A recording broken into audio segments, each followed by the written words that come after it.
Empress Alexandra, last Romanov queen of Russia, wrote letters to her beloved lady-in-waiting and friend Anna Vyrubova during her exile in 1917 and 1918 with her family. Vyrubova published some of these letters in her 1923 Memories of the Russian Court.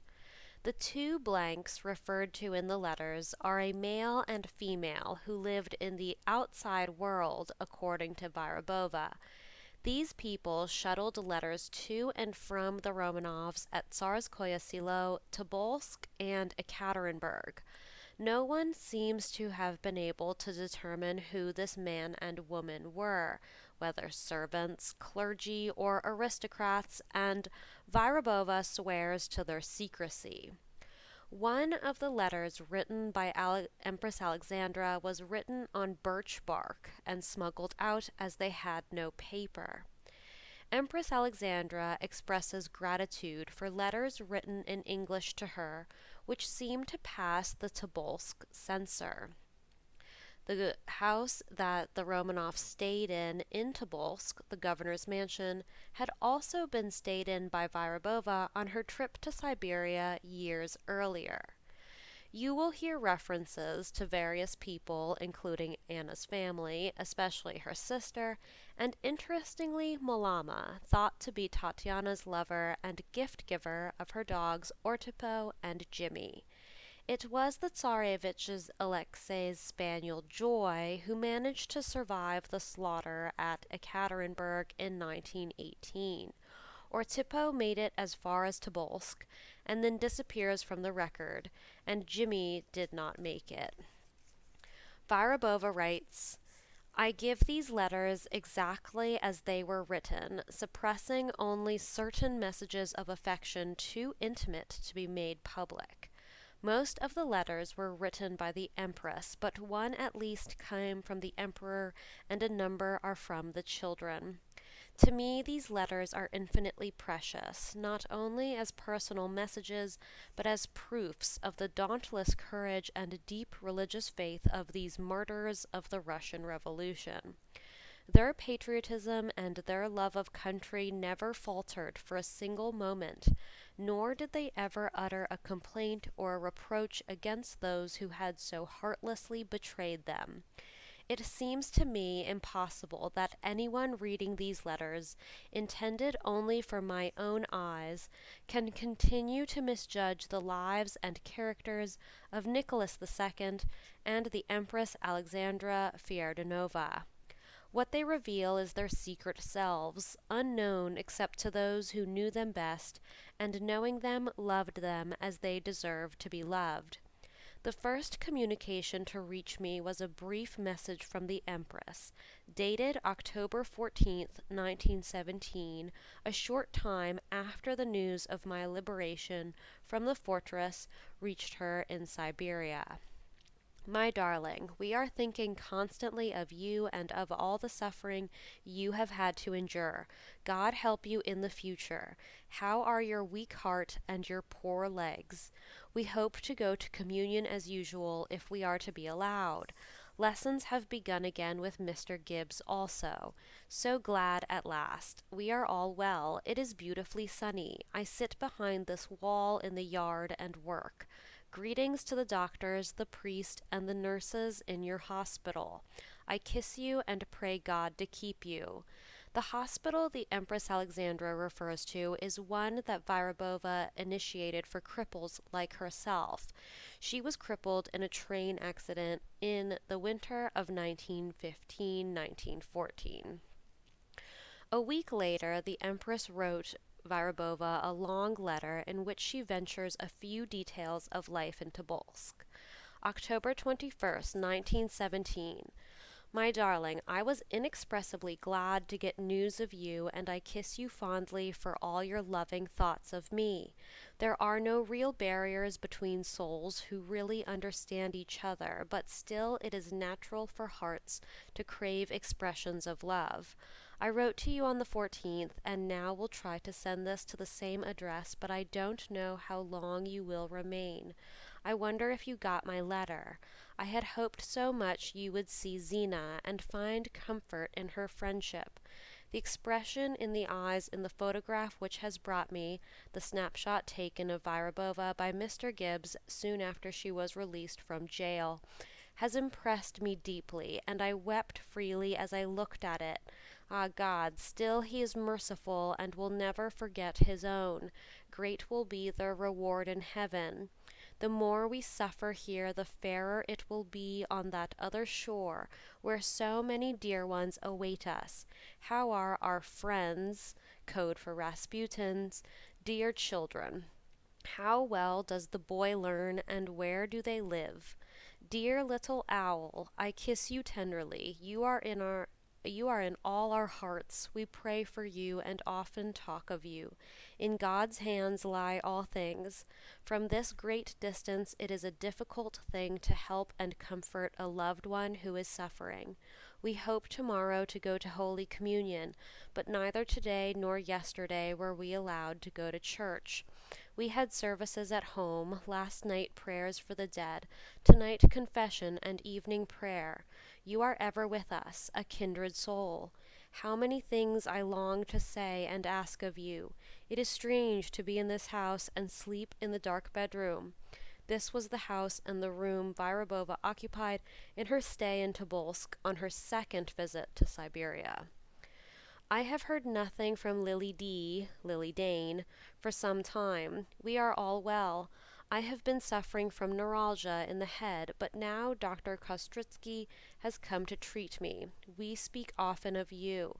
They say that life in the Crimea is dreadful now. Still, Olga A., the Tsar's sister, is happy with her little Tishon, whom she is nursing herself. An important note because the Empress also nursed all her children herself. They have no servants, so she and N.A. look after everything. Dobiaskin, we hear, has died of cancer. The needlework you sent me was the only token we have received from any of our friends. Where is poor Catherine? We suffer so for all, and we pray for all of you. That is all we can do. The weather is bad these last few days, and I never venture out because my heart is not behaving very well. I get a great deal of consolation reading the Bible. I often read it to the children, and I'm sure you also read it. Write soon again. We all kiss and bless you. May God sustain and keep you. My heart is full, but words are feeble things. Yours, A. A card from Alexei, November 24th, 1917. The jacket warms and comforts me. I am surrounded by your dear presence, the blue dressing gown, red slippers, silver tray and spoon, the stick, etc. The icon I wear. I do not remember the people you are living with now. Did you see the regimental priest from Peterhof? Ask the prayers of O Havari for us. God be with you. Love to your parents. Madeline and Anna are still in Petrograd. I remember you often and am very sad. I remember your little house. We cut wood in the daytime for our baths. The days pass very quickly. Greetings to all. That same day the Empress wrote her a short letter in English. Yesterday I received your letter dated November 6th, and I thank you for it from my heart. It was such a joy to hear from you, and think how merciful is God to have given you this compensation. Your life in town must be more than unpleasant, confined in stuffy rooms, steep stairs to climb, no lovely walks possible, horrors all around you. Poor child, you know in heart and soul I am near you, sharing all your pain and sorrow, and praying for you fervently.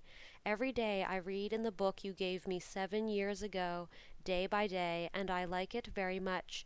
There are lovely passages in it. The weather is very changeable, frost, sunshine, then darkness and thawings, desperately dull for those who enjoy long walks and are deprived of them. This could be a reference to the Tsar who loved long walks. Lessons continue as usual. Mother and daughters work and knit a great deal, making Christmas presents. How time flies. In 2 weeks more it will be 8 months since I saw you last. and you, my little one, so far away in loneliness and sorrow.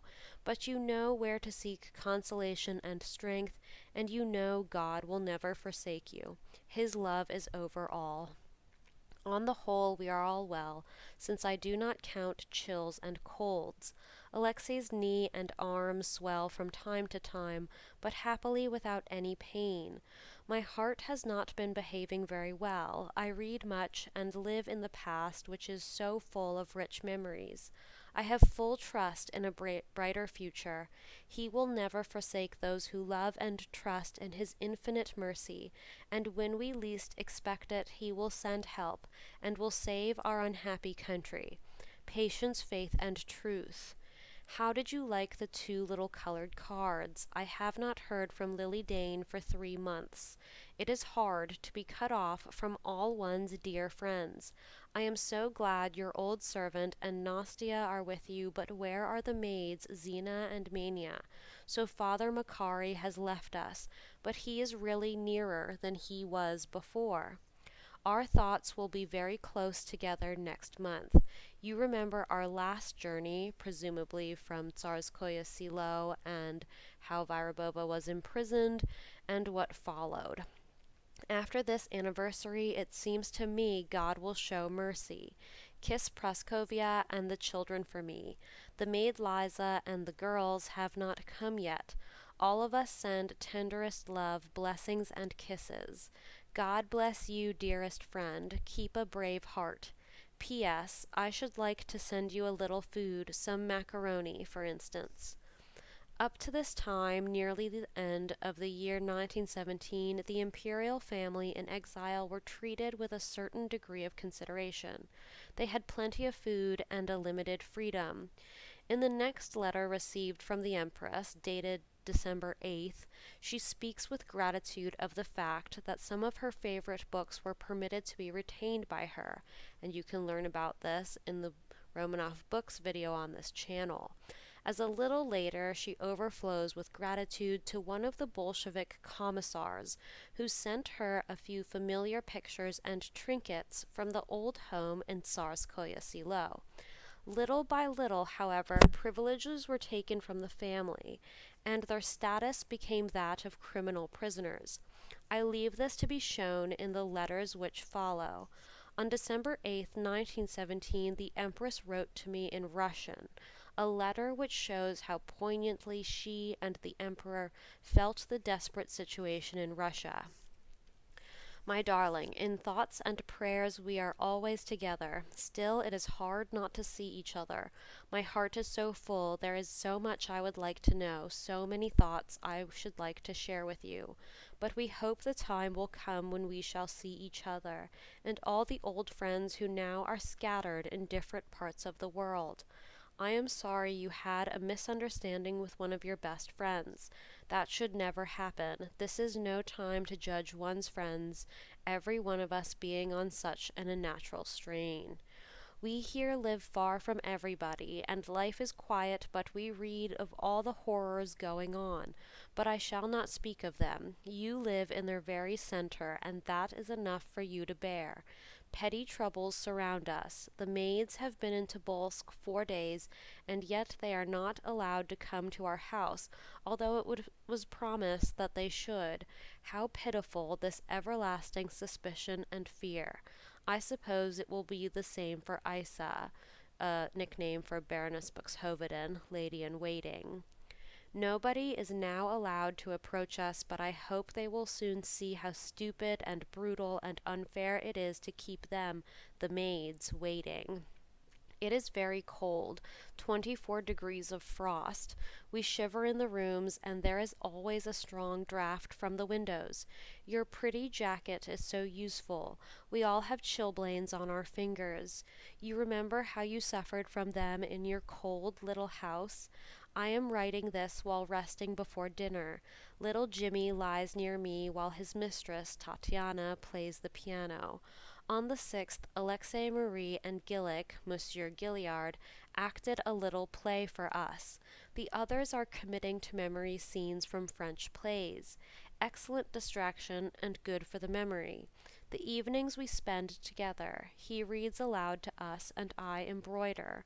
I am very busy all day preparing Christmas presents, painting ribbons for bookmarkers and cards, as of old. I also have lessons with the children, as the priest is no longer permitted to come. But I like these lessons very much. So many things come back to my mind. I am reading with pleasure the works of Archbishop Whiskey. I did not have them formerly. Lately also I have read Tishon Zadonsky. In spite of everything, I was able to bring some of my favorite books with me. Do you read the Bible I gave you? Do you know that there is now a much more complete edition? I have given one to the children, and I managed to get a large one for myself. There are some beautiful passages in the Proverbs of Solomon. The Psalms also give me peace. Dear, we understand each other. I thank you for everything, and in memory I live over again our happy past. One of our former wounded men, Peter Aristoff, is in hospital again. I don't know the reason. If possible, give hearty greetings to him from us all. Give sincere thanks and greetings to Madame S. and her husband. God bless and comfort him. Where are Sergei, Madame Vyrubova's brother, and his wife? I received a touching letter from Zina. I know the past is all done with, but I thank God for all we have received, and I live in the memory that cannot be taken from me. Still, I worry often for my dearly loved, far distant, foolish little friend. I am glad you resumed your maiden name. Give greetings to Emma F., the English Red Cross nurse, and to your dear parents. On the 6th we had service at home, not being allowed to go to church on account of some kind of a disturbance. I have not been out in the fresh air for 4 weeks. I can't go out in such bitter weather because of my heart.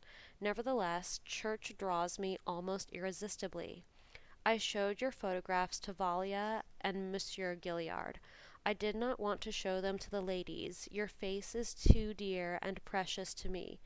Nastinka is too distant. She is very sweet, but she does not seem near to me. All my dear ones, potentially referring to her children, are far away, but I am surrounded by their photographs and gifts: jackets, dressing gowns, slippers, silver dish, spoons, and icons.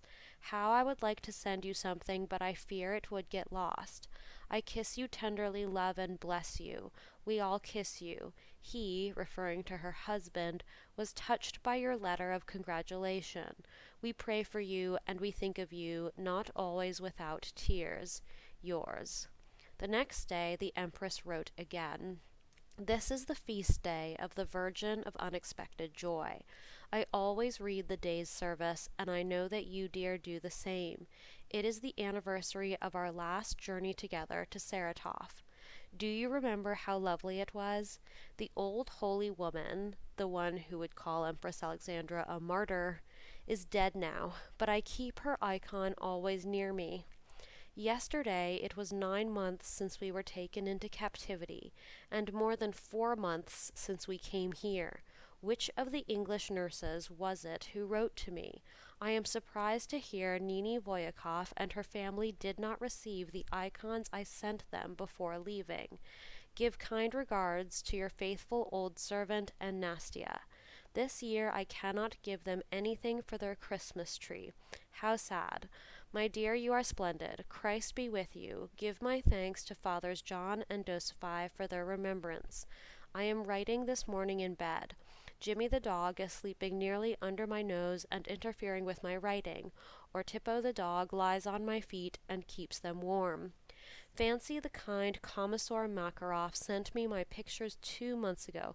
St. Simeon Nestorov's The Little Annunciation from the bedroom, 4 small prints from my mauve room, 5 pastels of Kaulbach, 4 enlarged snapshots from Lavadia, Tatiana and me, Alexia's sentry, Alexander III, Nicholas II, and also a small carpet from my bedroom. My wicker lounge chair is standing in my bedroom now. Among the other cushions is the one filled with rose leaves given me by the Tartar women. It has been with me all the way. At the last moment of the night at Tsarskoye, I took it with me, slept on it, on the train and on the boat, and the lovely smell refreshed me. Have you had any news of Gam, chief of the Karaim, which was and is an interesting sect of Jews who worship in churches? Write to him and give him my regards. One of our former wounded, Surobojarsky, visited him. There are 22 degrees of frost today, but bright sunshine. Do you remember the Sister of Mercy, K. M. Bittner? She is giving the children lessons. What luck! The days fly. It is Saturday again, and we shall have evening service at 9. A corner of the drawing room has been arranged with our icons and lamps. It is homelike, but not church. I got so used to going almost daily for 3 years to the Church of Zemenia before going on to the hospitals during World War I at Tsarskoye. I advise you to write to Monsieur Gilliard. Now I have refilled my fountain pen. Would you like some macaroni and coffee? I hope soon to send you some. It is so difficult for me here to take the vegetables out of the soup without eating any of it, as the Empress was a strict vegetarian. It is easy for me to fast and to do without fresh air, but I sleep badly, yet I hardly feel any of the ills of the flesh. My heart is better, as I live such a quiet life, almost without exercise. I have been very thin, but it is less noticeable now, although my gowns are like sacks. I am quite gray, too. The spirits of the whole family are good. God is very near us, we feel his support, and are often amazed we can endure events and separations which once might have killed us. Although we suffer horribly, still there is peace in our souls. I suffer most for Russia, and I suffer for you too, but I know that ultimately all will be for the best. Only I don't understand anything any longer. Everyone seems to have gone mad. I think of you daily and love you dearly. You are splendid, and I know how wonderfully you have grown. Do you remember the picture by Nesterov's Christ's Bride? Does the convent still attract you in spite of your new friend? God will direct everything. I want to believe I shall see your buildings, your hospital, in the style of a convent. Where are the Sisters of Mercy, Mary and Tatiana? What has become of Princess Tchaikovskaya? Has she married her friend?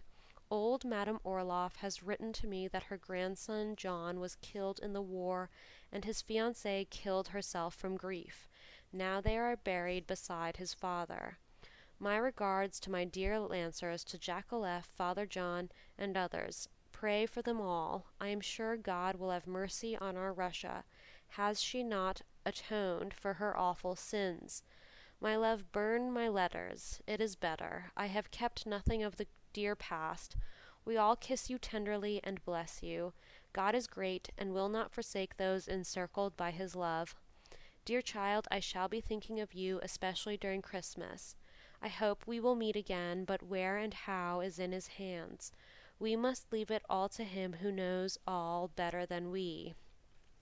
During that December, Vyrubova received letters from the Emperor Alexei and the Grand Duchesses Tatiana, Olga, and Anastasia.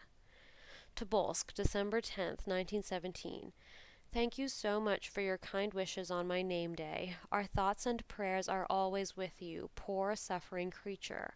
Her Majesty reads to us all your lines. Horrid to think all you had to go through. We are all right here. It is quite quiet. Pity you are not with us. Kisses and blessings without end from your loving friend, N. for Nicholas. Give my best love to your parents.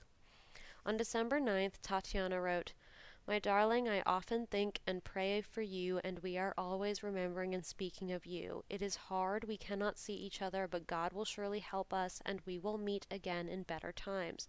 We wear the frocks your kind friends sent us, and your little gifts are always with us, reminding us of you. We live quietly and peacefully. The days pass quickly. In the morning we have lessons, walk from 11 to 12 before the house in a place surrounded for us by a high board fence.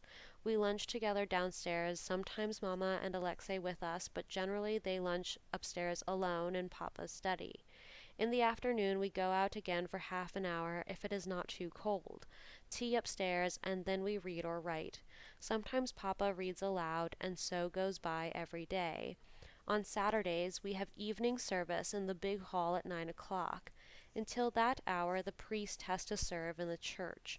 On Sundays, when allowed, we go to a nearby church at 8 o'clock in the morning. We go on foot through a garden, the soldiers who came here with us standing all around. They serve Mass for us separately, and then have a Mass for everybody. On holidays, alas, we have to have small service at home. We had to have home service on the 6th, St. Nicholas's Day, and it was sad, on such a big holiday, not to be in church, but one can't have everything one wants, can one? I hope you at least can go to church. How are your heart and your poor legs? Do you see the doctor of your hospital? You remember how we used to tease you. Greetings to your old servants. Where are your brother and his wife? Have they got a baby? God bless you, my darling beloved. All our letters go through the commissar. I am glad the parents of Aristoph are kind to you. Him I remember well, but I never saw the parents. Isa, Baroness Buxhoveden, has not come yet. Has she been to see you? I kiss you tenderly and love you. Your T. My darling dear Anna, how happy I was to hear from you. Thank you for the letter and the things. I wrote to you yesterday. It is so strange to be staying in the house where you stayed. Remember, we are sending this parcel secretly, so don't mention it. It is the only time probably that we can do it. Yesterday's letter I sent through the commissar. I am always thinking of you, my darling. We speak much of you among ourselves, and also to Monsieur Gilliard, Valia, Prince Dolgoruki, and Mr. Gibbs. I wear your bracelet, and never take it off, the one you gave me on January 12th, my name day. You remember that cozy evening by the fireside? How nice it was. Did you ever see Groten and Linovitch, the two aides-de-camp devoted to the family at Tsarskoye Selo and served in their exile? Well, goodbye. My darling Anna, I kiss you tenderly and love you. Your T. From the Grand Duke Alexei, December 10th, 1917. My darling, I hope you got my postcard. Thank you very, very much for the little mushroom. Your perfumes remind us so much of you. Every day I pray God we shall live together again. God bless you. Yours, A. From the Grand Duchess Olga on the same date. My darling, what joy it was to see your dear handwriting and all the little things. Thanks awfully for all. Your perfumes reminded us so of you, your cabin on board, etc. It was very sad. I remember you often. Kiss and love you. Olga then begins to describe the living quarters as if she is conducting a map for Anna. We four live in the corner blue room, arranged all quite cozily. Opposite to us in the little room is Papa's dressing room and Alexei's. Then comes his room with Nagori. The brown room is Papa's and Mama's bedroom. Then the sitting room, big hall, and beyond Papa's study. When there are big frosts, it is very cold, and draughts blow from all the windows. We were today in church. Well, I wish you a peaceful and sunny Christmas. God bless you, darling. I kiss you over and over again. Ever your own, Olga. From the Grand Duchess Anastasia. My darling and dear, thank you tenderly for your little gift. It was so nice to have it, reminding me especially of you. We remember and speak of you often, and in our prayers we are always together. The little dog you gave is always with us and is very nice. We arranged our rooms comfortably, and all four live together. We often sit in the windows looking at the people passing, and this gives us distraction. We acted little plays for amusement. We walk in the garden behind high planks. God bless you. A.N. From the Empress. My own precious child, it seems strange writing in English after 9 weary months. We are doing a risky thing sending this parcel, but we profit through blank, who is still on the outside. Only promise to burn all we write, as it could do you endless harm if they discovered you were still in contact with us. Therefore don't judge those who are afraid to visit you. Just leave time for people to quiet down. You cannot imagine the joy of getting your sweet letters. I read and reread them over and over to myself and to the others. We all share the anguish, the misery, and the joy to know you are free at last. I won't speak of what you have gone through. Forget it with the old name you have thrown away. Now live again. One has so much to say that one ends by saying nothing. I am unaccustomed to writing anything of consequence, just short letters or cards, nothing of consequence. Your perfume quite overcame us. It went the round of our tea table, and we all saw you quite clearly before us. I have no white rose to send you, and could only scent the shawl with vervain. Thanks for your own mauve bottle, the lovely blue silk jacket, and the excellent pastilles. The children and father were so touched with the things you sent, which we remember so well, and packed up at Tsarskoye. We have none of such things with us, so alas we have nothing to send you. I hope you got the food through blank and Madame Blank. I have sent you at least 5 painted cards, always to be recognized by my signature. I have always to be imagining new things. Yes, God is wonderful, and has sent you, as always, in great sorrow, a new friend. I bless him for all that he has done for you, and I cannot refrain from sending him an image as to all who are kind to you. Excuse this bad writing, but my pen is bad, and my fingers are stiff from cold. We had the blessing of going to church at 8 o'clock this morning. They don't always allow us to go. The maids are not yet let in, as they have no papers, so the odious commandant doesn't admit them. The soldiers think we already have too many people with us. Well, thanks to all this, we can still write to you. Something good always comes out of everything. Many things are very hard. Our hearts are ready to burst at times. Happily there is nothing in this place that reminds us of you. This is better than it was at home, where every corner was full of you. Ah, child, I am proud of you. Hard lessons, hard school, but you passed your examinations so well. Thanks, child, for all you said to us, for standing up for us, and for having borne all for our own and for Russia's sake. God alone can recompense you, for if he has let you see horrors, he has permitted you to gaze a little into yonder world. Our souls are nearer now than before. I feel especially near you when I read the Bible. The children are always finding texts suiting you. I am so contented with their souls. I hope God will bless my lessons with baby, the Tsarevich. The ground is rich, but is the seed ripe enough? I do try my utmost, for all my life lies in this. Dear, I carry you always with me. I never am separated from your ring, but at night I wear it on my bracelet, as it is so loose on my finger. After we received our friend's, Rasputin's, cross, we also got this cross to bear. God knows it is painful being cut off from the lives of those dear to us after being accustomed for years to share every thought. But my child has grown self-dependent with time. In your love we are always together. I wish we were so, in fact, but God knows best. One learns to forget personal desires. God is merciful and will never forsake his children who trust him. I do hope this letter and parcel will reach you safely, only you had better write and tell blank that you get everything safely. Nobody here must dream we evade them, otherwise it would injure the kind commandant, and they might remove him. I keep myself occupied ceaselessly. Lessons begin at 9 in bed, up at noon for religious lessons with Tatiana, Marie, Anastasia, and Alexei. I have a German lesson 3 times a week with Tatiana and once with Marie, besides reading with Tatiana. What about Olga? Olga is not mentioned in this list. Also, I sew, embroider, and paint with spectacles on because my eyes have become too weak without them. I read, quote, good books a great deal, love the Bible, and from time to time read novels. I am so sad because they are allowed no walks except before the house and behind a high fence. But at least they have fresh air, and we are grateful for anything. He is simply marvelous. Such meekness, while all the time suffering intensely for the country, a real marvel.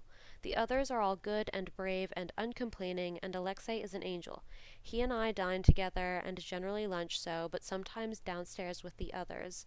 They don't allow the priest to come for us for lessons, and even during services officers, commandant, and commissar stand nearby to prevent any conversation between us. Strangely enough, Germogine is bishop here, but at present he is in Moscow. We have had no news from my old home or from England. All are well, we hear, in the Crimea, but the Empress Dowager has grown old and very sad and tearful. As for me, my heart is better, as I lead such a quiet life. I feel utter trust and faith that all will be well, that this is the worst, and soon the sun will be shining brightly. But oh, the victims and the innocent blood yet to be shed. We fear baby's other little friend from Mogilev who was at M has been killed, as his name was included among cadets killed at Moscow. O God, save Russia, that is the cry of one soul, morning, noon, and night, only not that shameless peace. I hope you got yesterday's letter through Madame Blank's son-in-law. How nice you have him in charge of your affairs. Today my mind is full of Novgorod and the awful 17th, the anniversary of Rasputin's assassination. Russia must suffer for that murder too. Dear, I am glad you see me in your dreams. I have only seen you twice, vaguely, but some day we shall be together again. When, I do not ask. He alone knows. How can one ask more? We simply give thanks for every day safely ended. I hope nobody will ever see these letters, as the smallest thing makes them react upon us with severity. That is to say, we get no church services outside or in. The suite and the maids may leave the house only if guarded by soldiers, so of course they avoid going. Some of the soldiers are kind, others horrid. Forgive this mess, but I am in a hurry, and the table is crowded with painting materials. So glad you liked my old blue book. I have not a line of yours, all the past is a dream. One keeps only tears and grateful memories. One by one, all earthly things slip away, houses and possessions ruined, friends vanished. One lives from day to day. But God is in all, and nature never changes. I can see all around me churches, long to go to them, and hills, the lovely world. Walkoff wheels me in my chair to church across the street from the public garden. Some of the people bow and bless us, but others don't dare. All our letters and parcels are examined, but this one today is contraband. Father and Alexei are sad to think they have nothing to send you, and I can only clasp my weary child in my arms and hold her there as of old. I feel old, oh so old, but I am still the mother of this country, and I suffer its pains as my own child's pains, and I love it in spite of all its sins and horrors. No one can tear a child from its mother's heart, and neither can you tear away one's country, although Russia's black ingratitude to the emperor breaks my heart. Not that it is the whole country, though. God have mercy and save Russia. Little friend, Christmas without me, up in the 6th story. My beloved child, long ago I took you to hold in my heart and never be separated. In my heart is love and forgiveness for everything, though at times I am not as patient as I ought to be. I get angry when people are dishonest, or when they unnecessarily hurt and offend those I love. Father, on the other hand, bears everything. He, Tsar Nicholas II, wrote to you of his own accord. I did not ask him. Please thank everybody who wrote to us in English. But the less they know we correspond, the better. Otherwise, they may stop all letters. Ever your own, A. The increasing poverty and hardships which surrounded the exiles, to say nothing of the lonely desolation of their lives, could not be kept out of the Empress's letters, although she tried to write cheerfully. I could read, in the growing discursiveness of her contraband letters, the disturbed and abnormal condition of her usual keen and concise mind. On December 15th, 1917, she wrote, Dearest little one, again I am writing to you, and you must thank blank, and reply carefully. My maids are not yet allowed to come to me, although they have been here 11 days. I don't know how it will come out. Isa, Baroness Buxhoveden, is ill again. I hear she will be allowed in when she arrives, as she has a permit, but I doubt it. I understand your wounded feelings when she did not go to see you, but does she know your address? She is timid, and her conscience in regard to you is not quite clear. She remembers perhaps my words to her last autumn, that there might come a time when she too would be taken from me and not allowed to return. She lives in the Gorochavia with a niece, Zizi Narishkin, a former lady-in-waiting, lives in the Sergievska, 54. I hope you will receive the things we sent for Christmas. Anna and Walkoff helped me send the parcels, the others I sent through blank, so I make use of the opportunity to write to you. Be sure to write when you receive them. I make a note in my book whenever I write. I have drawn some postcards. Did you receive them? One of these days I shall send you some flour. It is bright sunshine, and everything glitters with hoarfrost. There are such moonlit nights, it must be ideal on the hills. but my poor unfortunates can only pace up and down the narrow yard. How I long to take communion. We took it last on October 22nd, but now it is so awkward one has to ask permission before doing the least thing. I am reading Solomon and the writings of Saint Seraph, every time finding something new. How glad I am that none of your things got lost, the albums I left with mine in the trunk. It is dreary without them, but still better so, for it would hurt to look at them and remember.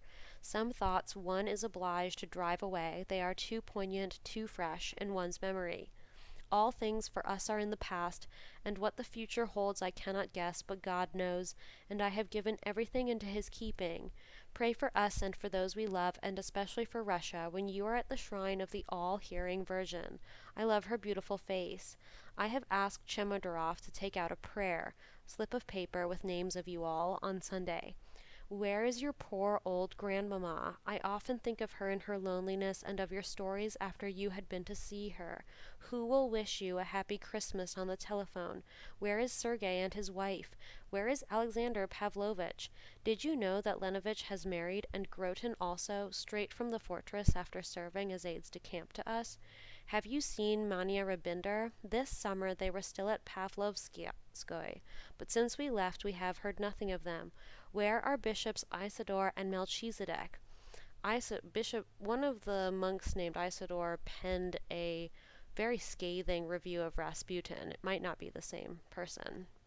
Is it true that Protopopov has creeping paralysis? Poor old man, I understand he has not been able to write anything yet, his experiences being too near. Strange are our lives, are they not? One could write volumes. Zinaida Tolstoya and her husband have been in Odessa for some time. They write frequently, dear people. Rita Hitrovo is staying with them, but she scarcely writes at all. They are expecting Lily Dane soon, but I have heard nothing about her for 4 months. One of our wounded, Sedlov, is also in Odessa. Do you know anything of Malama? Did Aristov give you Tatiana's letter? Bida Aprakshin and the whole family except the husband are in Yalta. He is in Moscow at the church conference. Professor Sergei Petrovich is also in Moscow. Petrov was, and Conrad is, in Tsarskoye. There too is Marie Rudiger Balayev. Konstantius, our old general, is dead. I try to give you news of all, though you probably know more than I do. The children wear the brooches that Madame Suklimov sent them. Mine I hung over a frame. Did you ever see old Madame Orloff? Her grandson John was killed, and her Alexei is far away. It is sad for the poor old woman. I am knitting stockings for the small one, Alexei. He asked for a pair, as his are all in holes. Mine are warm and thick, like the ones I gave the wounded. Do you remember? I make everything now. Father's trousers are torn and darned. The girl's under linen is in rags. Dreadful, is it not? I have grown quite gray. Anastasia, to her despair, is now very fat, as Marie was, round and fat to the waist, with short legs. I do hope she will grow. Olga and Tatiana are both thin, but their hair grows beautifully, so they can go without scarves. Fancy, the papers say that Prince Volodya Trubetsky joined Kaledin with all his men. Splendid. I am sure that N.D., a marine officer, will take part now that he is also serving in Odessa. I find myself writing in English. I don't know why. Be sure to burn all these letters, as at any time your house may be searched again. Through the winter and spring of 1918, I continued to receive letters and parcels, mostly contraband, from my friends in Siberia. I wish I dared to tell how and through whom these precious messages reached me, for it all belongs in the story of revolutionary Russia.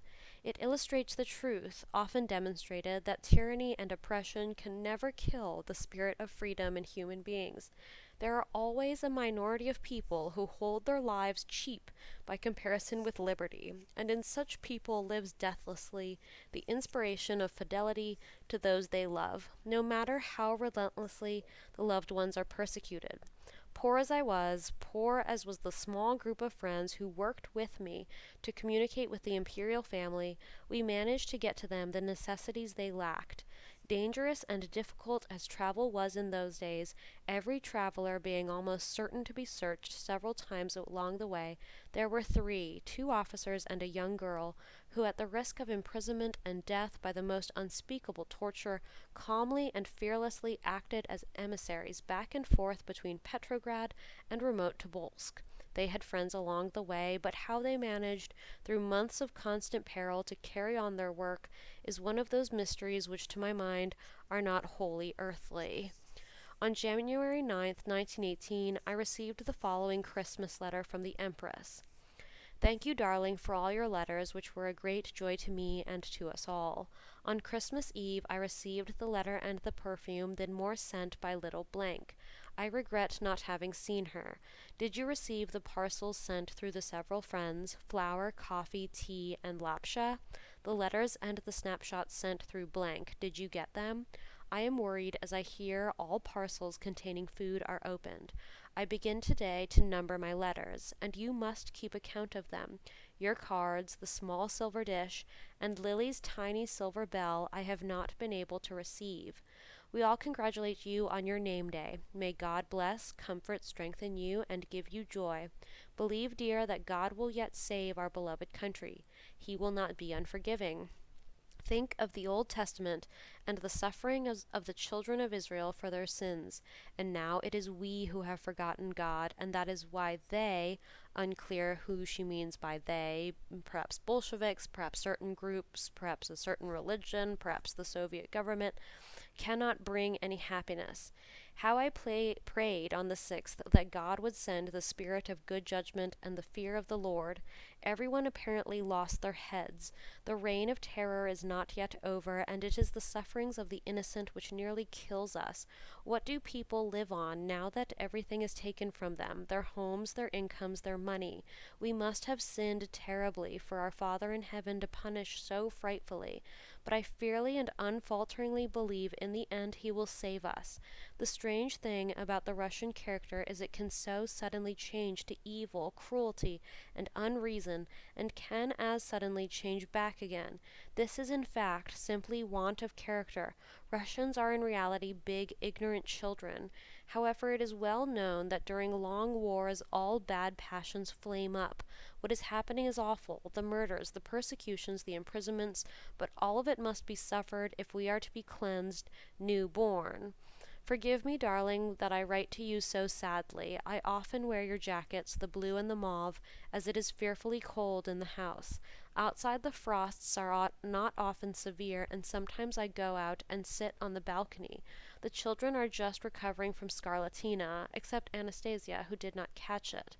The elder ones began the new year by being in bed, Marie, of course, having a temperature of 39.5. Their hair is growing well. Lessons have begun again. Yesterday I gave 3. Today I am free and therefore writing. On the 2nd of January I thought of you and sent a candle to be set before the Holy Seraphim. I ask that prayers may be said in the cathedral where the relics lie, for all our dear ones. You remember the old pilgrim who came to Tsarskoye Selo. Fancy, he has been here. He wandered in with his big staff and sent me a prosvera, holy bread. I have begun your books. The style is quite different from the others. I got myself some good books too, but have not much time for reading. I embroider, knit, draw, and give lessons, but my eyes are getting weaker, so I can no longer work without glasses. You will see me quite an old woman. Did you know the Marine officer Nikolai Demenkov has appendicitis? He is in Odessa. One of our wounded, Oroborjarsky, was operated on there a month ago. He is so sad and homesick, so far away. I correspond with his mother, a gentle, good, and really Christian soul. Lily Dane went to see her.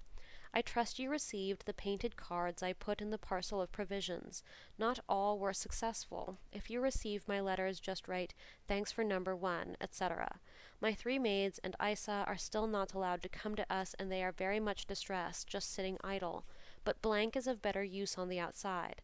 Little one, where are your brother Sergei and his wife? I know nothing of them. Your poor sister Alya, I hope she is not too sad. She has friends, but her husband, has he not become too sad away from her? How are the sweet children? Miss Ida is with her still, I hope. Did you know that Sister Gregkova is to be married soon to Baron Taub? How glad I am that you have seen A.P. Did he not seem strange out of uniform, and what did he say about his brother? Ah, all is past and will never return. We must begin a new life and forget self. I must finish, my dear little soul. Christ be with you. Greetings to all. I kiss your mother. I congratulate you again. I want quickly to finish the small painting and give it to you. I fear you are again passing through fearful days. Reports filter through of the murders of officers in Sevastopol. Rodionov and his brother are there. Your own A. On the 16th of January, the Empress wrote me a letter in old Slavonic style to congratulate me on my name day. In this she addresses multiple people as nuns, and addresses me as Sister Seraphim. I should explain my hospital in Tsarskoye Selo bore the name of that saint, because it was on her day I suffered the terrible railway accident which left me lame for life, but which gave me in damages the funds for founding the hospital. Dear beloved Sister Seraphim, from a full heart I wish you well on your name day. God send you many blessings, good health, fortitude, meekness, strength to bear all punishments and sorrows sent by God, and gladness of soul. May the sun lighten the path you tread through life, warm all by your love, and let your light shine forth these sad, gloomy days. Do not despair, suffering sister. God will hear your prayers all in good time. Also we pray for thee, sister chosen of the Lord. We have thee in fond remembrance. Your little corner is far away from us. All who love thee in this place send greetings. Do not misjudge the bad writing of thy sister. She is illiterate, an ailing lay sister. I am learning the writing of prayers, but weakness of sight prevents my striving. I read the works of Bishop Niski, but he writes too much of the creation of the world. From our sister Zenaida I have received news, so much goodwill in every word, breathing peace of the soul. The family known to thee are in good health. The children have suffered from the usual ills of the young, but are now restored to health. The youngest ill, but in good spirits, however, and without suffering. The Lord blessed the weather, beautiful and soft. Thy sister walks out and enjoys the sun, but when there is more frost, she hides in her cell, takes a stocking, puts on her spectacles, and knits. Sister Sophia, nickname for Baroness Buxhoveden, not long since arrived, has not been granted admittance. Those in authority refused it. She has found hospitality at the priest's with her old woman. The other sisters are all in different places. Dearly loved sister, art thou now weary reading this letter? All the others have gone to dinner. I remain on guard by the sick Anastasia. In the cells next to ours is Sister Katerina, Miss Schneider, giving a lesson. We are embroidering for church, Sisters Tatiana and Maria with great zeal. Our Father Nicholas gathers us around him in the evenings and reads to us while we pass the time with needlework. With his meekness and good health he does not disdain to saw and chop wood for our needs, cleans the roads too with the children. Our mother Alexandra greets thee, sister, and sends her motherly blessings, and hopes, sister, that thou livest in the spirit of Christ. Life is hard, but the spirit is strong. Dear Sister Seraphim, may God keep thee. I beg for your prayers. Christ be with thee. The sinful sister, Fyodora. Prayers. 22nd of January. So unexpectedly I received the letter of the 1st and the card of the 10th. I hastened to reply. Tenderly we thank through you, Karochinsky. Really, it is touching that even now we are not forgotten. God grant his estates be spared. God bless him. I am sending you some food, but I do not know if it will ever reach you.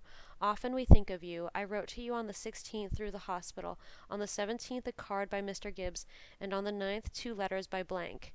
There, I have dropped my favorite pen and broken it. How provoking. It is fearfully cold, 29 degrees, 7 in the bathroom, and blowing in from everywhere. Such a wind, but they are all out. We hope to see the officer Tamarov, if only from a distance. So glad you received everything. I hope you wear the gray shawl, and that it smells of vervain, a well-remembered scent. Kind Zanoshka found it in Odessa and sent it to me. I am so surprised you made the acquaintance of Gorky. He was awful formerly, disgusting and immoral books and plays he wrote. Can it be the same man? How he fought against father and Russia when he lived in Italy. Be careful, my love. I am so glad you can go to church. To us it is forbidden, so service is at home, and a new priest serves. How glad I am that all is well with Sergei. With Tina it will be difficult, but God will help her. It is true what they say about Marie Rabinder's husband. She wrote me, through Baroness Buxhoveden, that they are still in Petrograd, and they threaten to kill him. It is difficult to understand people now. Sometimes they are with the Bolshevists outwardly, but in their hearts they are against them. The cross we hung over the children's beds during their illness, but during church service it lies on the table. Bishop Gerogin serves special prayers daily for father and mother. He is quite on their side, which is strange. I must hurry as one waits to take this letter. I am sending you a prayer I wrote on a piece of birch bark we cut. I can't draw much as my eyes are so bad. Also my fingers are quite stiff from cold. Such a wind, and it blows in so many rooms. I am sending you a little image of the Holy Virgin. Thanks for the lovely prayer. I wear often the jackets you gave me. I send you all my soul prayers and love. I believe firmly, so I am quite calm. We are all your own, and kiss you tenderly. On the same day, Grand Duchess Olga wrote a brief note. Dearest, we were so glad to hear from you. How cold it is these days, and what a strong wind. We have just come back from a walk. On our window it is written, Anna darling. I wonder who wrote it. God bless you, dear. Be well. Your Olga. Give my love to all who remember me. 2 other notes from Olga followed in February and just before Easter. Darling, with all my loving heart, I am with you these hard days for you. God help and comfort you, my darling.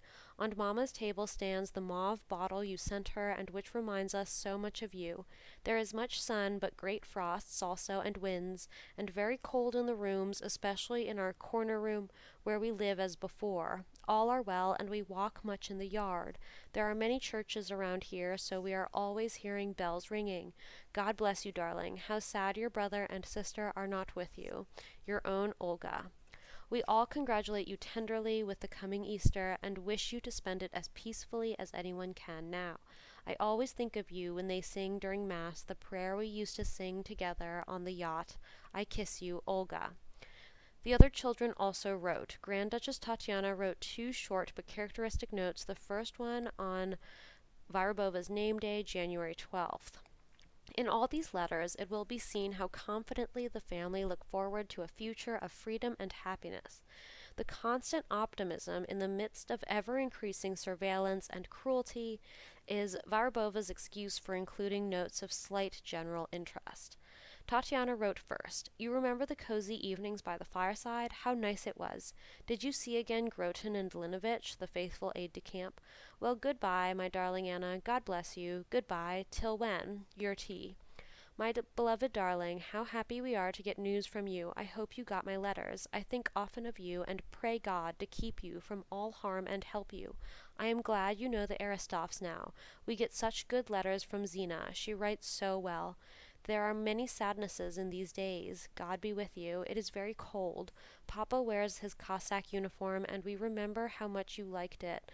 I kiss you tenderly and love you and congratulate you on your dear name day.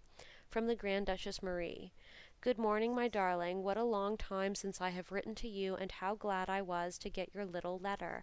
It is very sad we don't see each other, but God will arrange for us to meet, and what joy it will be then. We live in the house where you have been. Do you remember the rooms?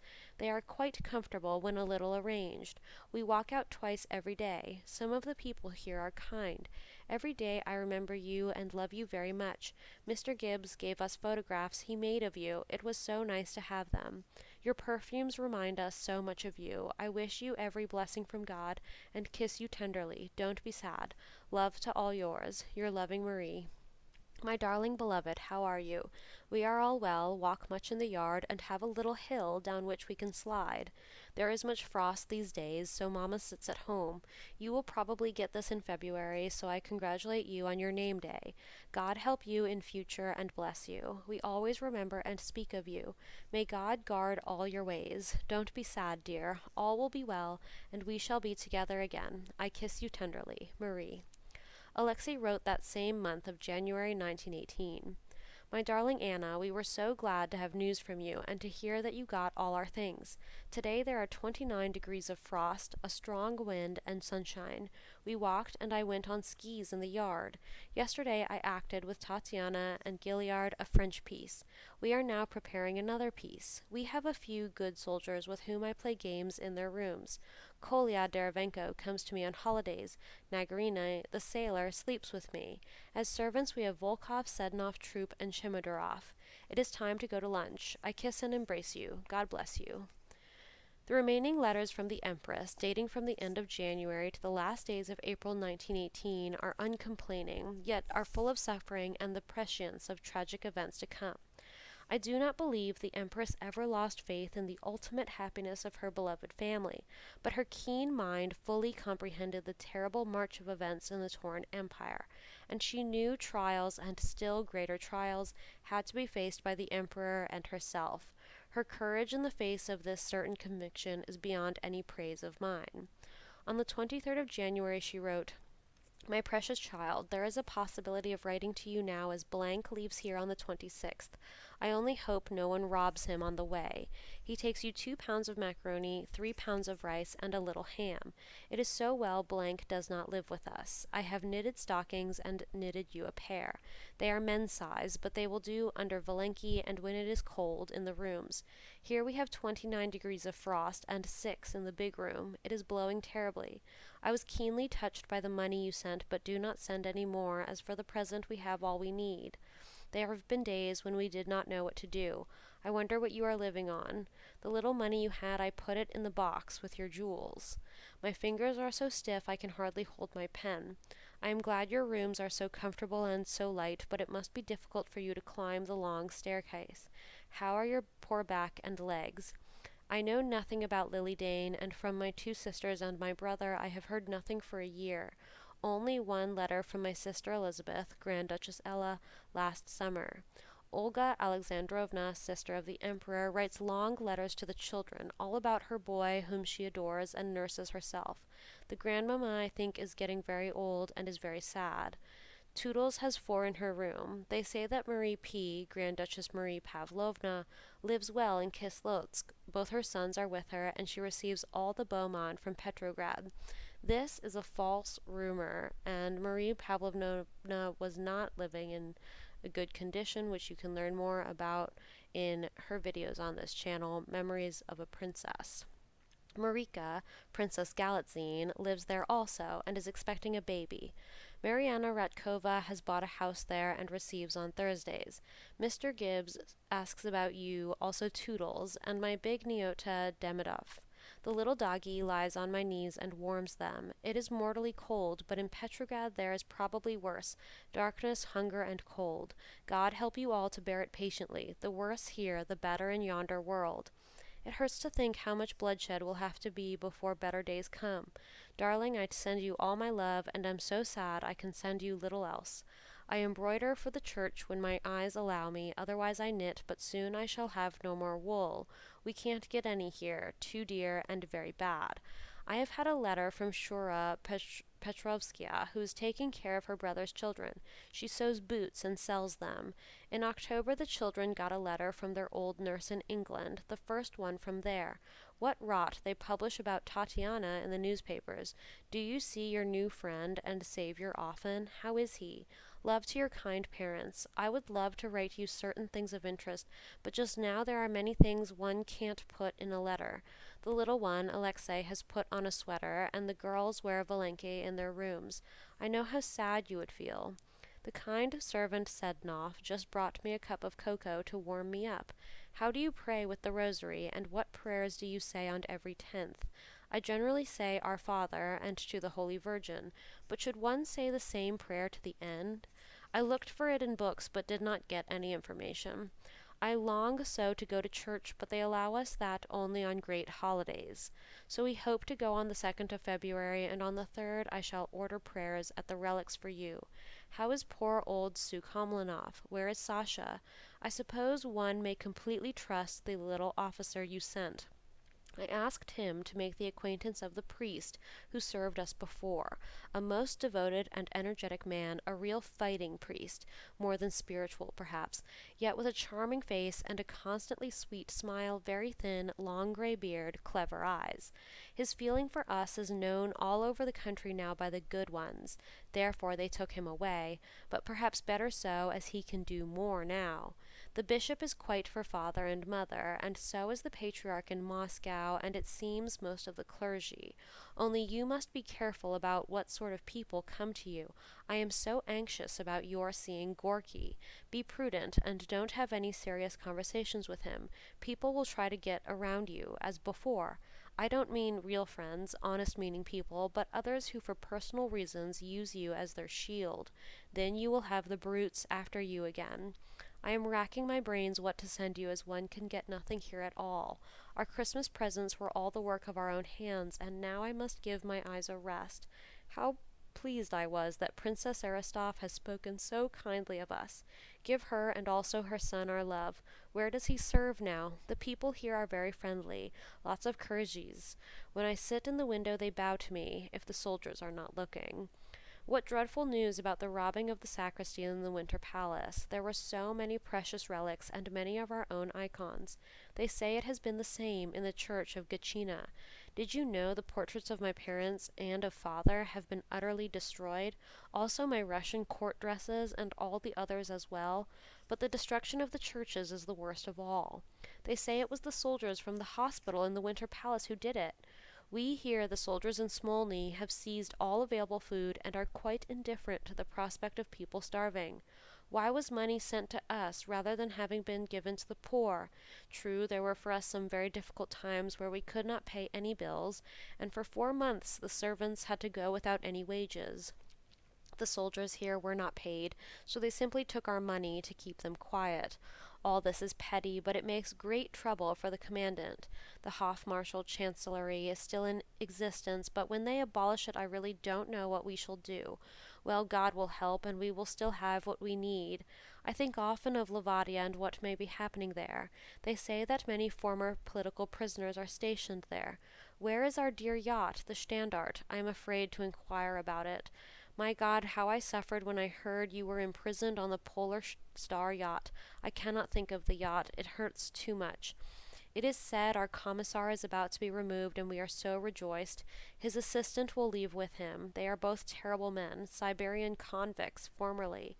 The commissar was in prison for 15 years. The soldiers decided to send them away, but thank God they left us our commandant. The soldiers manage absolutely everything here. I am lying down, as it is 6 o'clock. There is a fire burning, but it barely warms the room. Soon the little one will be coming in for a lesson. I am teaching the children the divine service. May God help me to teach it to them so that it will remain with them their whole lives and to develop their souls. It is a big responsibility. It is such a blessing to live all together and to be so near to one another. Still, you must know what I have to endure, having no news from my brother, nor any idea of what lies in the future. My poor brother also knows nothing of us. If I thought my own little home and the family would have to suffer what we have, it is awful. Then it might begin also in England. However, you remember that our friend Rasputin said no harm would come to my old home. I try to suppress all these thoughts that my soul may not be overwhelmed with despair. I trust all my dear ones to the Holy Virgin. May she shield them from all evil. I still have much to thank God for. You are well, and I can write to you. I am not separated from our own darlings. Thank God we are still in Russia. This is the chief thing. And we are near the relics of the Metropolitan John, and we have peace. Goodbye, my little daughter. It's not true that the Grand Duke Ernst of Hesse, the Empress's brother, didn't know anything of them. He was actually relatively active in trying to get them freed, and you can learn more about this in the escape attempts video of the Romanovs on this channel.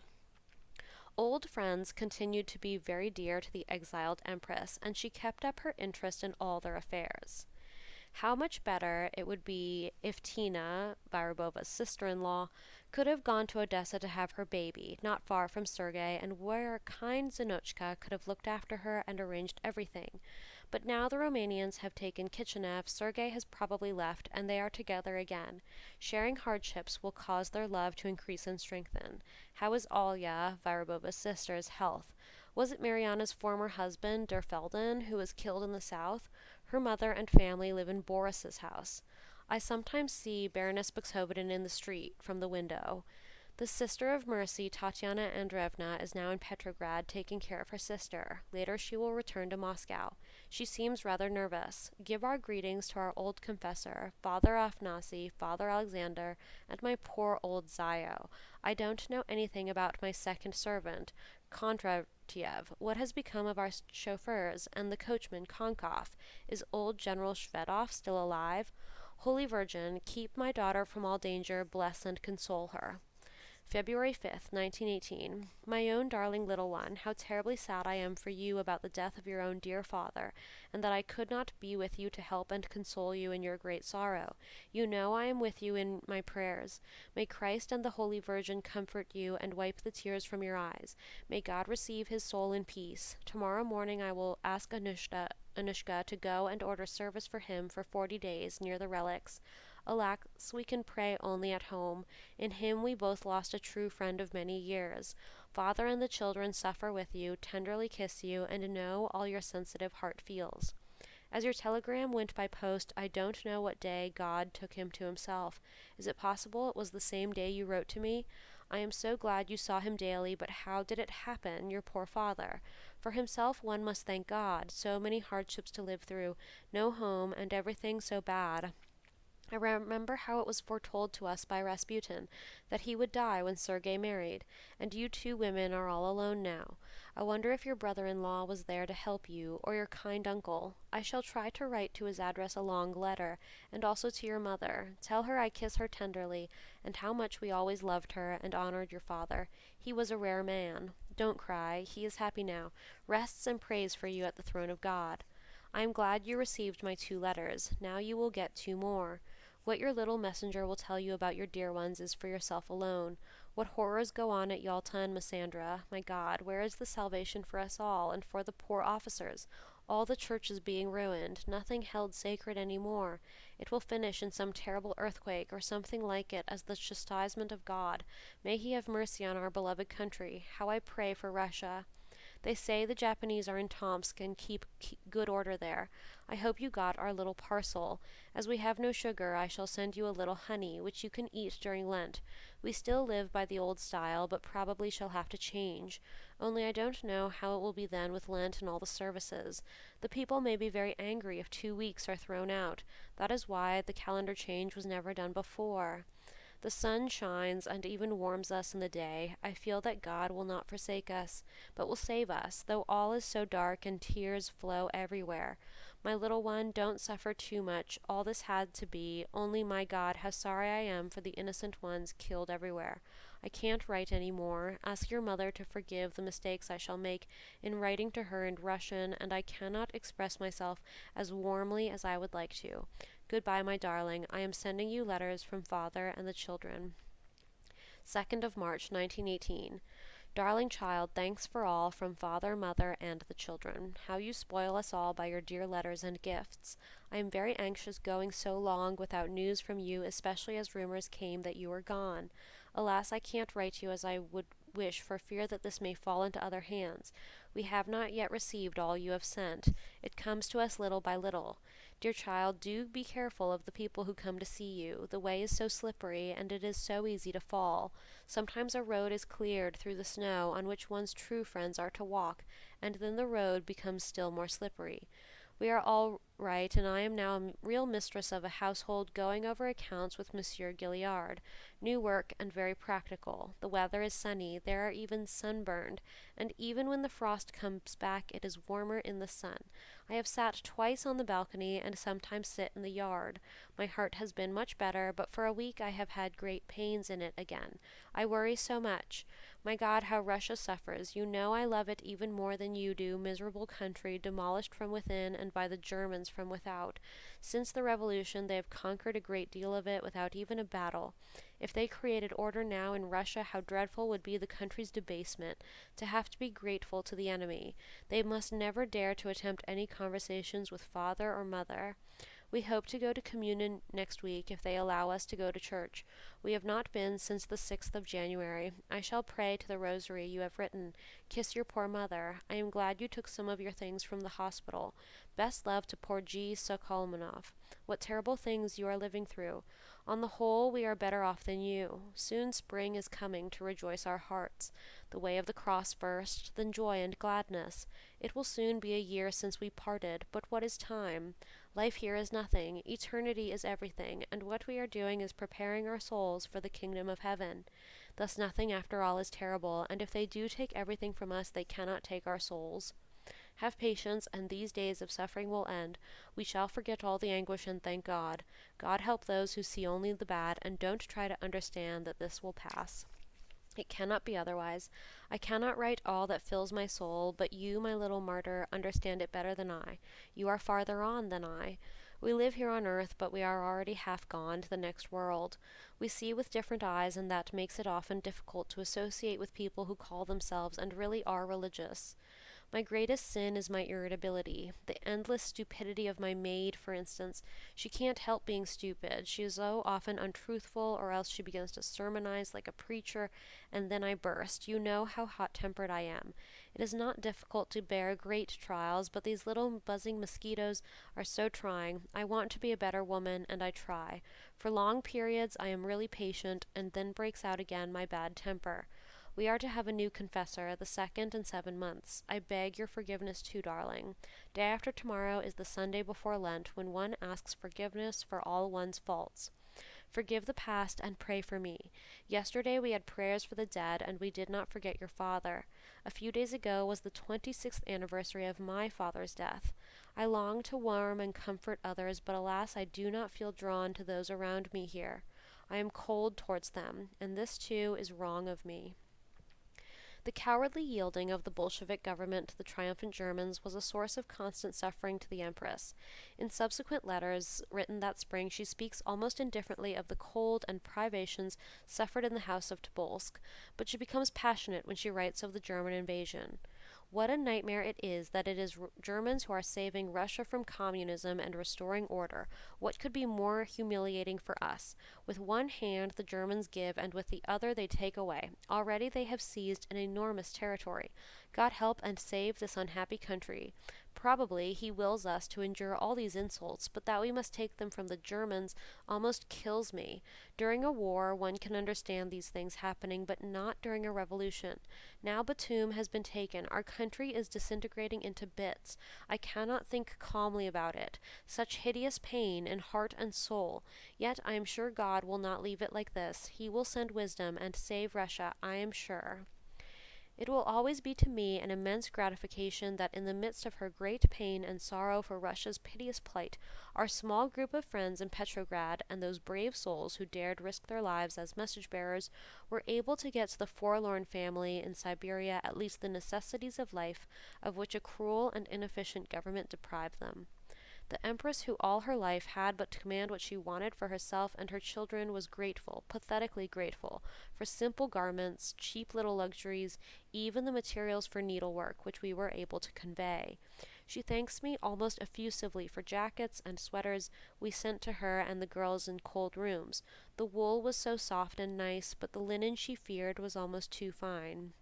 This was early in March, but spring was already creeping across the Siberian steppes. The weather is so fine I have been sitting out on the balcony writing music for Lenten prayers as we have no printed notes.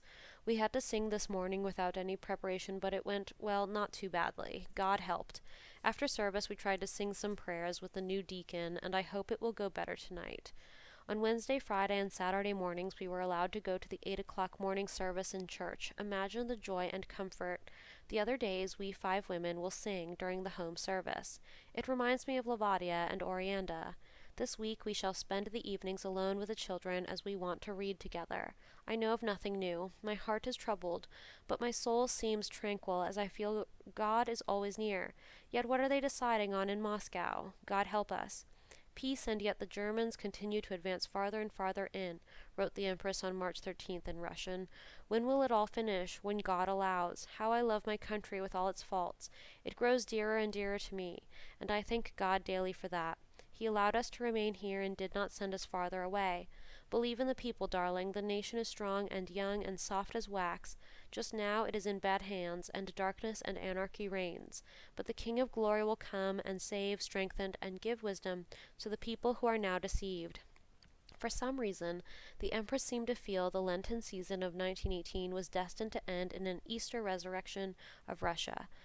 In a mood of fitful kindness and mercy, the Bolshevist soldiers in authority in Tobolsk allowed their captives to go rather oftener to church and to communion during the season, and the Empress was very happy about it. Her letters were full of prayers for the country, in which the whole family joined, and they looked forward to Easter as the day when God would give them some token that the sins of the Russian people for which they were suffering were forgiven. Yet never once did she speak of regaining power or the throne directly. All that was over and forgotten. Neither the Emperor nor the Empress ever indicated in any syllable that they expected to be returned to their former eminence, save when they were discussing international politics, and that the Germans should not be the ones to reach out to them. This is one of the last letters Vyrubova received from the Empress during March 1918. After receiving one parcel of clothing, she wrote, "We are endlessly touched by all your love and thoughtfulness. Thank everybody for us, please, but really it is too bad to spoil us, for you are among us so many difficulties, and we have not many privations, I assure you. We have enough to eat, and in many respects are rich compared with you. The children put on yesterday your lovely blouses. The hats also are very useful, as we have none of this sort. The pink jacket is far too pretty for an old woman like me, but the hat is all right for my gray hair. What a lot of things. The books I have already begun to read, and for all the rest, such tender thanks. He was so pleased by the military suit, vest, and trousers you sent him, and all the lovely things. From whom came the ancient image? I love it. Our last gifts to you, including the Easter eggs, will get off today. I can't get much here except a little flour. Just now we are completely shut off from the south, but we did get letters from Odessa. What they have gone through there is quite terrible. Lily Dane is alone in the country with her grandmother and our godchild, surrounded by the enemy. The big Princess Beryansky and Madame Tolstoy were in prison in Yalta, the former merely because she took the part of the Tartars. Babia Prakshin with her mother and children live upstairs in their house, the lower floor occupied by soldiers. Grand Duchess Xenia with her husband, children, and mother are living in Dolberg. Olga Alexandrovna, the emperor's sister, lives in Harax in a small house because if she had remained at a Theodore she would have had to pay for the house. What the Germans are doing, keeping order in the towns but taking everything. All the wheat is in their hands, and it is said they take seed corn, coal, former Russian soldiers, everything. The Germans are now in Byreki and in Charkov. Batum is in the hands of the Turks. Sunbeam, Alexei, has been ill in bed for the past week. I don't know whether coughing brought on the attack or whether he picked up something heavy, but he had an awful eternal hemorrhage and suffered fearfully. He is better now, but sleeps badly, and the pains, though less severe, have not entirely ceased. He is frightfully thin and yellow, remembering me of Spala. Do you remember? But yesterday he began to eat a little, and Dr. Derivenko is satisfied with his progress. The child has to lie on his back without moving, and he gets so tired. I sit all day beside him, holding his aching legs, and I have grown almost as thin as he. It is certain now we shall celebrate Easter at home because it will be better for him if we have a service together. I try to hope this attack will pass more quickly than usual. It must, since all winter he was so well. I have not been outside the house for a week. I am no longer permitted to sit on the balcony, and I avoid going downstairs. I'm sorry your heart is bad again, but I can understand it. Be sure and let me know well in advance if you move again. Everyone we hear has been sent away from Tsarskoye. Poor Tsarskoye! Who will take care of the rooms now? What do they mean when they speak of a siege there? Darling Sister Seraphim, I want to talk to you again, knowing how anxious you will be for Sunbeam. The blood recedes quickly. That is why today he again had very severe pains. Yesterday, for the first time, he smiled and talked with us, even played cards, and slept 2 hours during the day. He is frightfully thin, with enormous eyes, just as at Spala. He likes to be read to, eats little, no appetite at all, in fact. I am with him the whole day, Tatiana or Mr. Gilliard relieving me at intervals. Mr. Gilliard reads to him tirelessly or warms his legs with the phone apparatus. Today it is snowing again, but the snow melts rapidly and it is very muddy. I have not been out for a week and a half, and I am so tired I don't dare to risk the stairs. So I sit with Alexei. A great number of new troops have come from everywhere. A new commissar has arrived from Moscow, a man named Jakovlev, and today we shall have to make his acquaintance. It gets very hot in this town in summer, frightfully dusty, and at times very humid. We are begging to be transferred for the hot months to a convent. I know you too are longing for fresh air, and I trust by God's mercy it may become possible for us all. They are always hinting to us we shall have to travel either very far or to the center of Siberia, but we hope that this will not happen, as it would be dreadful at this season. How nice it would be if your brother could settle himself in Odessa. We are quite cut off from the south and never hear from anybody. The little officer will tell you he saw me apart from the others. By this the Empress meant that the secret messenger would give me particulars she dared not write in the letter. I am so afraid that false rumors will reach your ears. People lie so frantically. Probably the little one's illness was reported as something different, as an excuse of our not being moved to a convent. Well, all is God's will. The deeper you look, the more you understand that this is so. All sorrows are sent us to free us from our sins, or as a test of our faith, an example to others. It requires good food to make plants grow strong and beautiful, and the gardener walking through his garden wants to be pleased with his flowers. If they do not grow properly, he takes his pruning knife and cuts, waiting for sunshine to coax them into growth again.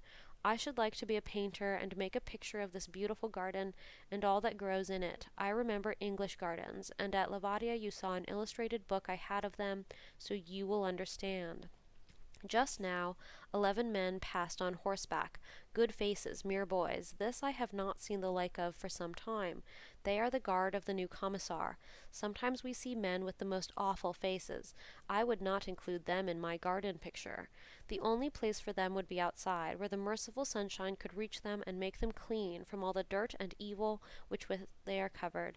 God bless you, darling child. Our prayers and blessings surround you. I was so pleased with the little mauve Easter egg and all the rest, but I wish I could send you back the money I know you need for yourself. May the Holy Virgin guard you from all danger. Kiss your dear mother for me. Greetings to your old servant, the doctors, and Fathers John and Dosify. I have seen the new commissar, and he really hasn't a bad face. Today is Sasha's, Count Voronzev, aide-de-camp's, birthday. March 21st. Darling child, we thank you for all your gifts, the little eggs, the cards, and the chocolate for the little one. Thank your mother for the books. Father was delighted with the cigarettes which he found so good, and also with the sweets. Snow has fallen again, although the sunshine is bright. The little one's leg is gradually getting better. He suffers less and had a really good sleep last night. Today we are expecting to be searched. Very agreeable. I don't know how it will be later about sending letters. I only hope it will be possible, and I pray for help. The atmosphere around us is fairly electrified. We feel a storm is approaching, but we know God is merciful and will care for us. Things are growing very anguishing. Today we shall have a small service at home, for which we are thankful, but it is hard, nevertheless, not to be allowed to go to church. You understand how that is, my little martyr. I shall not send this as ordinarily through blank, as she too is going to be searched. It was so nice of you to send her address. I add my thanks to hers. Today is the 24th anniversary of our engagement. How sad it is to remember that we had to burn all our letters, to yours too, and others as dear. All purely personal letters were burned in the palace at Tsarskoye Selo as soon as the news of the emperor's abdication reached the family, the empress being determined that her most sacred possessions should not be made public by the provisional government. She never recovered from the grief of destroying her youthful love letters, which were more to her than many of the jewels she owned. What was to be done? One must not attach one's soul to earthly things, but words written by beloved hands penetrate the very heart, become part of life itself. I wish I had something sweet to send you, but I haven't anything. Why did you not keep that chocolate for yourself? You need it more than the children do. We are allowed 1.5 pounds of sugar every month, but more is always given us by kind-hearted people here. I never touch sugar during Lent, but that does not seem to be a deprivation now. I was so sorry to hear that my poor lancer, Osergine, had been killed, and so many others besides. What a lot of misery and useless sacrifice! But they are all happier now in the other world. Though we know the storm is coming nearer and nearer, our souls are at peace. Whatever happens will be through God's will. Thank God at least the little one is better. May I send the money back to you? I am sure you will need it if you ever have to move again. God guard you. I bless and kiss you, and carry you always in my heart. Keep well and brave. Greetings to all from your ever-loving A. This letter, written near the end of March 1918, was the last ever received by Her Majesty's own hand to Anna Vyrubova. A little later in the spring of that year, she and the Emperor were hurriedly removed to Ekaterinburg, the last place from which the world received tidings of them. The children and most of the suite were left behind in Tobolsk, the poor little Alexei ill and suffering and cruelly deprived of the solace of his mother's love and devotion. In May, Vyrubova received a brief letter from Grand Duchess Olga, who with difficulty managed to get news of her parents and the family to the outside world. Darling, I take the first opportunity to write to you the latest news we have had from ours in Ekaterinburg. They write in April that the journey over the rough roads was terrible, but that in spite of great weariness they are well. They live in 3 rooms and eat the same food as the soldiers. The little one is better, but still in bed. As soon as he is well enough to be moved, we shall join them. We have had letters from Zina, but none from Lily. Have Alya and your brother written? The weather has become milder, the ice is out of the river Irtish, but nothing is green yet. Darling, you must know how dreadful it all is. We kiss and embrace you. God bless you. Olga. After this short letter from Olga came a card from Ekaterinburg written by one of the Empress's maids, at her dictation. It contained a few loving words and news they were recovering from fatigue of their terrible journey. They were living in 2 rooms, probably, although not stated, under great privations. She hoped, but could not tell me yet, that our correspondence could be continued.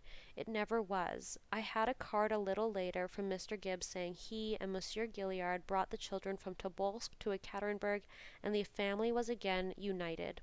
The card was written from the train where he and Monsieur Gilliard were living, not having been allowed to join the family in their stockaded house in Ekaterinburg.